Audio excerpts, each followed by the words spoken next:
Chapter 2. And there went a man of the house of Levi, and took to wife a daughter of Levi. And the woman conceived, and bare a son. And when she saw him that he was a goodly child, she hid him 3 months.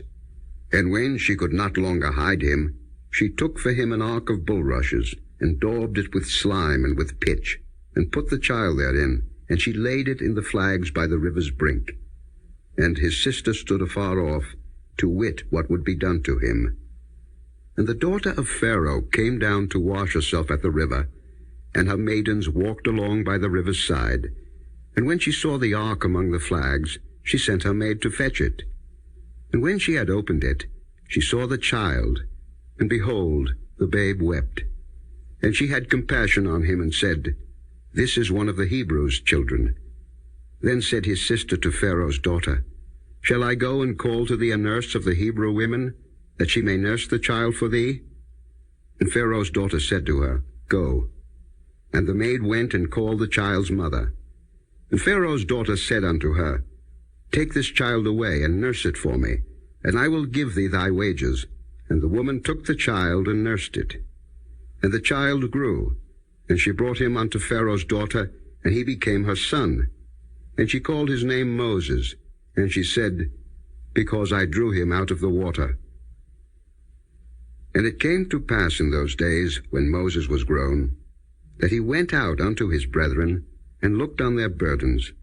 And he spied an Egyptian smiting an Hebrew, one of his brethren. And he looked this way and that way, and when he saw that there was no man, he slew the Egyptian, and hid him in the sand. And when he went out the second day, behold, 2 men of the Hebrews strove together. And he said to him that did the wrong, Wherefore smitest thou thy fellow? And he said, Who made thee a prince and a judge over us? Intendest thou to kill me, as thou killedst the Egyptian? And Moses feared, and said, Surely this thing is known. Now when Pharaoh heard this thing, he sought to slay Moses. But Moses fled from the face of Pharaoh, and dwelt in the land of Midian, and he sat down by a well.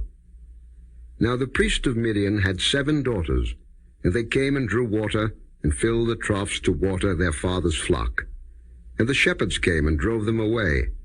But Moses stood up and helped them, and watered their flock. And when they came to Reuel their father, he said, How is it that ye are come so soon today? And they said, An Egyptian delivered us out of the hand of the shepherds, and also drew water enough for us, and watered the flock. And he said unto his daughters, And where is he? Why is it that ye have left the man? Call him, that he may eat bread. And Moses was content to dwell with the man, and he gave Moses Zipporah his daughter. And she bare him a son, and he called his name Gershom, for he said, I have been a stranger in a strange land.